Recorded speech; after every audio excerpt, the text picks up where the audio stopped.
ராமாபுரம்ங்கிற ஒரு கிராமத்துல ஒரு பாட்டி பண ஓலை வியாபாரம் செஞ்சுக்கிட்டு வந்தாங்க. அவங்க கிட்ட ரங்கன்னு ஒரு வேலைக்காரன் இருந்தான். பனைமரம் ஏறுறதுல ரங்க ரொம்ப கெட்டிக்காரன். அவன் பனைமரத்துல ஏறி நல்ல தரமான தடிமனான பனை ஓலைகளை பார்த்து பறிச்சுக்கிட்டு வருவான். அந்த ஓலைகளை வச்சு அந்த ஊர் ஜனங்களுக்கு வீடு கட்டுறதுக்கும் சுபகாரியங்களுக்கு பந்தல் போடுறதுக்கும் பாட்டி விப்பாங்க. அது மட்டும் இல்லாம நல்ல தரமான பனை ஓலைகளை வச்சு கொடை செஞ்சும் பாட்டி விப்பாங்க. அந்த கொடைங்க ரொம்ப ஸ்ட்ராங்கா மழைக்கும் காத்துக்கும் அசையாம இருக்கும். ஒரு நாள் ரங்க பனைமரத்துல இருந்து ஓலைகளை பறிச்சுக்கிட்டே பாட்டி கிட்ட வர்றான். அப்ப இப்படி சொல்றான். பாட்டி பாத்தீங்களா, நான் சீக்கிரமா வந்துட்டேன். இதோ நல்ல தரமான பண ஓலைகளை எடுத்துட்டு வந்திருக்கேன். இது கொடை செய்யறதுக்கு ரொம்ப நல்லா இருக்கும். இத வச்சு கொடை தயாரிங்க, எடுத்து பாருங்க பாட்டி. ரங்கா, இப்பெல்லாம் பண ஓலையோட பயன்பாடு குறைஞ்சுகிட்டே வருதுடா. கொஞ்ச நெஞ்ச கொடை வியாபாரம் தான் நடக்குது. எல்லாரும் கான்கிரீட் வீட கட்டிக்கிட்டு ஓலை வீட்டையே மறந்துட்டாங்க. என்ன இருந்தாலும் பண ஓலை வீட்டுல இருக்கிற சுகம் கான்கிரீட் வீட்டுல கிடைக்குமா பாட்டி? உனக்கு தெரியுது, அவங்களுக்கு தெரியலையே. ஜனங்களுக்கு எப்போ புரிய போதும். எல்லாரும் நவீனத்துக்கு பழகிட்டு பழைய முறைகளை மறந்துட்டாங்கடா. ஜனங்க இன்னைக்கு செய்யற தப்ப அவங்களே உணர்ற காலம் பின்னாடி வரும் பாருங்க பாட்டி. அவங்க புத்தி ஒரு நாள் தெளியும் பாட்டி. இவங்க இப்படி பேசிட்டு இருக்கும்போது அங்க வர்ற ஒருத்தர் பண ஓலை கொடைய வாங்குறாரு. என்ன கொடை இது? ரொம்ப வித்தியாசமா நல்லா இருக்கு. இது பண ஓலை கொடை. மழையில இருந்து மட்டும் இல்ல, வெயில் காலத்து சூடுல இருந்தும் நம்மள காப்பாத்தும். இந்த ஓலை இயற்கையில இருந்து வர்றதுனால நம்ம ஆரோக்கியத்துக்கும் ரொம்ப நல்லதுப்பா. ரொம்ப நல்ல விஷயத்த பண்ணீங்க பாட்டி. இப்படி நல்லது பண்றவங்க சொல்றவங்க ஊர்ல கம்மி ஆயிட்டாங்க. அப்படி சொல்லிட்டு கொடையை வாங்கிட்டு போறாரு. அப்படி ஊர்ல பாட்டியம்மாவோட கொடை வியாபாரம் நல்லபடியா போயிட்டு இருந்துச்சு. அப்ப ஒரு நாள் ஊருக்குள்ள ஒரு புது கொடை வியாபாரி வர்றான்.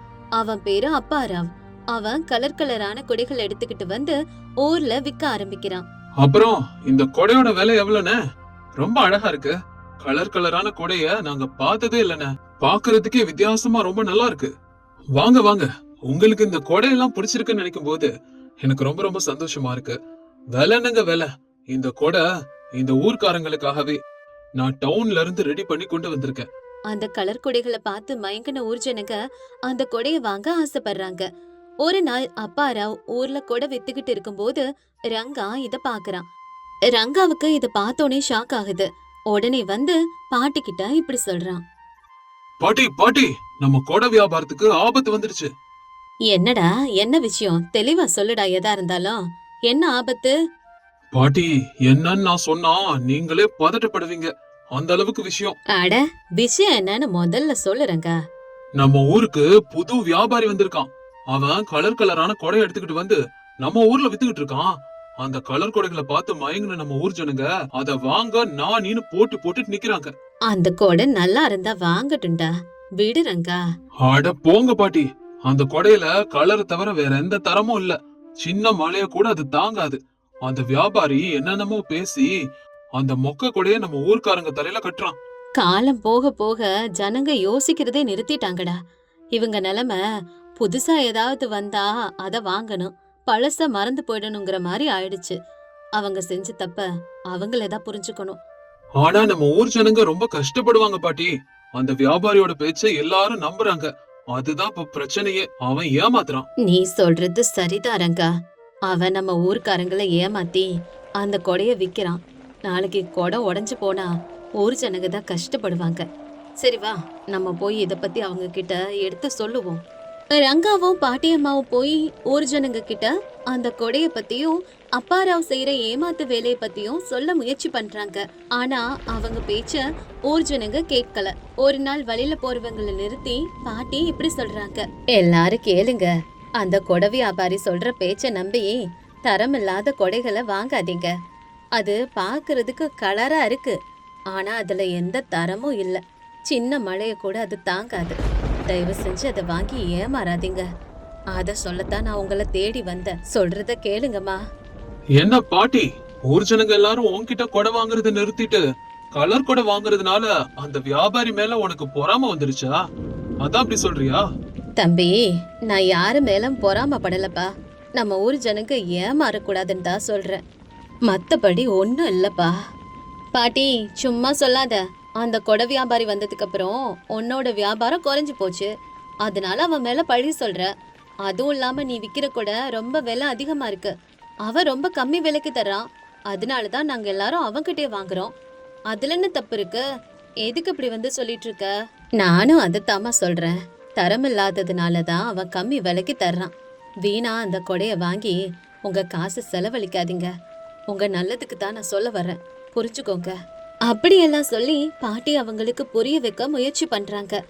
ஆனா யாருமே அவங்களோட பேச்ச மதிக்கல. வேற வழி இல்லாம அமைதியா போயிடுறாங்க. நாட்கள் போகுது. பாட்டியோட வியாபாரம் சுத்தமா குறைஞ்சு போச்சு. அப்போ ஒரு நாள் திடீர்னு ஊர்ல மழை பெய்யுது. லேசா காத்து வீசுது. அந்த காத்து மழைக்கு கலர் கொடைய எடுத்துட்டு வந்த ஊர் ஜனங்க ரொம்ப அவஸ்தைப்படுறாங்க. காத்துல கொடைங்க பறந்து போயிடுது, இல்லனா கிழிஞ்சிடுது. அப்பதான் ஊர் ஜனங்களுக்கு புரியுது, நாம அந்த கொடை வியாபாரி பேச்ச கேட்டு ஏமாந்துட்டோன்னு. எல்லாரும் தலை மேல கைய வச்சுக்கிறாங்க. அப்ப மக்கள் இப்படி பேசுறாங்க. இந்த சின்ன காத்து மழைக்கு இந்த கொடை எல்லாம் அப்படி ஆயிடுச்சே. இன்னும் பெரிய மழை வந்தா இது எதுக்கும் உதவாது போல. அந்த அப்பாராவ் நம்மள நல்லா ஏமாத்திட்டான். உண்மைதான் என்ன, பாட்டி கூட இத பத்தி முன்னாடியே நம்ம கிட்ட சொல்லுச்சு. ஆனா நம்ம அவங்க பேச்ச மதிக்கல. ஆமா, பாட்டி அவங்களோட அனுபவத்துல தான் இதெல்லாம் சொன்னாங்க. ஆனா நாம நவீனத்துக்கு பழகிட்டு பழைய முறைகளை மறந்துட்டோம். எல்லாம் நம்ம மேலதான் தப்பு. என்ன பண்றது? ஆமாமா, நீங்க சொல்றது சரிதான். நம்ம பணம் உள்ள கொடைய வாங்கியிருந்தோம்னா இந்த நிலைமை நமக்கு வந்திருக்காது. எதுவா இருந்தாலும் தரமான பொருளுக்கு விலை கொஞ்சம் அதிகமா தான் இருக்கும். தரமில்லாத பொருள்ங்கிறதுனாலதான் அந்த அப்பாராவ் அந்த கலர் கொடைகளை கம்மி விலைக்கு வித்து நம்மள நல்லா ஏமாத்திட்டு போயிட்டான். நம்மளும் நல்லா ஏமாந்துட்டோம். இப்ப பேசி இப்படி வருத்தப்பட்டு என்ன பிரயோஜனம் ஆக போகுது? நம்ம பாட்டி பேச்சு கேட்டிருக்கணும். பாட்டி நமக்கு எப்பவுமே நல்லதுதான் சொல்லும், கெடுதல் செய்யாது. ஆனா நம்ம அதை மதிக்காம கஷ்டப்படுத்திட்டோம். எனக்கு இப்ப கஷ்டமா இருக்கு. பாட்டி கிட்ட போய் நம்ம எல்லாரும் மன்னிப்பு கேட்கலாம். அதான் சரி. அப்படி அவங்க தப்ப புரிஞ்சுக்கிட்டு எல்லாரும் பாட்டிய பாக்குறதுக்காக வர்றாங்க. அவங்க எல்லாரையும் பார்த்த ரங்கா இப்படி கேக்குறான். என்ன எல்லாரும் இப்படி வந்திருக்கீங்க? என்ன விஷயம்? நாங்க செஞ்ச தப்ப புரிஞ்சுக்கிட்டோம். அதனால மனவருத்தத்தோட பாட்டி கிட்ட மன்னிப்பு கேக்குறதுக்காக வந்தோம். எங்களை மன்னிச்சிடுங்க பாட்டி. என்னம்மா மன்னிப்பெல்லாம் கேக்குற? என்னாச்சு? என்ன விஷயம்? அன்னைக்கு நீங்க எங்களை தரமில்லாத கொடைய வாங்காதீங்கன்னு சொன்னீங்கல்ல பாட்டி. ஆனா நாங்க கேட்கல. அது மட்டும் இல்லாம உங்களே கேலி பண்ணோம். அதுக்கு இன்னைக்கு ரொம்ப வருத்தப்படுறோம் பாட்டி. நாங்க நல்லா ஏமாந்துட்டோம் பாட்டி. எங்களை அந்த கொடைக்காரன் நல்லா ஏமாத்திட்டான். சரி சரி, வருத்தப்படாதீங்க. அந்த வியாபாரி ஏமாத்துறான்னு எனக்கு முன்னாடியே தெரிஞ்சுதான் சொன்னேன். ஆனா நீங்க யாருமே கேட்கலையப்பா. இப்ப என்ன பண்றது சொல்லுங்க? எங்க வருத்தம் அந்த தரமில்லாத கொடைய வாங்கினதுக்காக மட்டும் இல்ல பாட்டி. இத்தனை வருஷமா இந்த ஊர்ல இருந்து எங்க நல்லதுக்காக சொல்ற உங்களை நாங்க கேலி பண்ணதான் ரொம்ப வருத்தமா இருக்கு. நீங்க பெரியவங்க, அனுபவம் உள்ளவங்க, எல்லாருக்கும் நல்லது சொல்றவங்க. நாங்க உங்க அறிவை மதிக்காம உங்களை அவமானப்படுத்திட்டோம். எங்களை மன்னிச்சிடுங்க பாட்டி. ரொம்ப வருத்தமா இருக்கு. பிள்ளைய செய்யற தப்ப மன்னிக்கிறது தான் தாயோட குணம். உங்களை சின்ன வயசுல இருந்து பாக்குறேன். நீங்க எல்லாரும் என் பிள்ளைங்க மாதிரி தான். உங்க மேல எனக்கு எந்த கோபமும் இல்ல. நீங்க அழகுக்கு மயங்கி உங்க பணத்தை இழந்துடக்கூடாதுங்கிறது தான் என்னோட ஆசை. அதான் சொன்னேன். இவங்களுக்கு நடந்த நஷ்டத்துக்கு அந்த அப்பாராவ் நஷ்டம் ஈடு தரணும். அவனுக்கு தகுந்த பாடத்தை நம்ம புகட்டணும் பாட்டி. மறுபடியும் யாரும் அவனை நம்பி ஏமாந்துட கூடாது. அதனால அவனுக்கு கண்டிப்பா தண்டனை கொடுக்கணும் பாட்டி. அது அவனை 2 நாளா நம்ம ஊர்லயே காணோம்பா. அவனை நான் அன்னைக்கு காலையில பக்கத்து ஊர்ல பார்த்தேன். அங்கேயே இதே மாதிரி தரமில்லாத கொடைய வித்துக்கிட்டு இருக்கான். அவனை நான் எப்படியாவது புடிச்சு இழுத்துக்கிட்டு வரேன். அவனுக்கு தகுந்த பாடத்தை புகட்டணும் நம்ம, அப்பதான் சரியா வரும். அப்படி சொல்லிட்டு அடுத்த நாள் அப்பாராவை புடிச்சு ராமாபுரத்துக்கு கூட்டிட்டு வர்றாங்க. அவன்கிட்ட ஏமாந்தவங்க எல்லாரும் அவனை கேள்வி கேக்குறாங்க.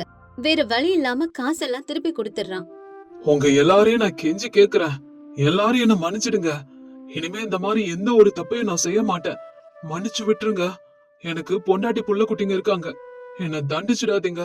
தயவு செஞ்சு என்ன மன்னிச்சு விட்டுடுங்க மக்களே. அப்பாராவை அடிக்க வந்தவங்களை தடுத்து பாட்டி இப்படி சொல்றாங்க. எப்பா, அவனை விட்டுருங்கப்பா. ஏதோ வயிற்று பொழப்புக்காக திருடிட்டான். தம்பி, எவ்வளவோ நல்ல வேலை இருக்கு. நீங்க ஏன் ஏமாத்துற வேலையை தேர்ந்தெடுத்தீங்க? இனிமே இந்த மாதிரி வேலை எல்லாம் விட்டுடுங்க. உங்களுக்கு குடும்பம் இருக்குன்னு மன்னிச்சு விடுறோம். இனிமே இப்படி செய்யாதீங்க. நல்ல விதமா பொழைங்க. அப்படி சொல்லி எச்சரிச்சு அவனை விட்டுடுறாங்க. அப்பாராவ் எல்லார்கிட்டயும் மன்னிப்பு கேட்டுட்டு அங்கிருந்து போயிடுறான். பாட்டியோட தரமான பொருட்களை ஏத்துக்கிற ஊர் மக்கள் அதுக்கப்புறம் பாட்டி கிட்டயே தரமான பனை ஓலை கூடைய வாங்க ஆரம்பிக்கிறாங்க.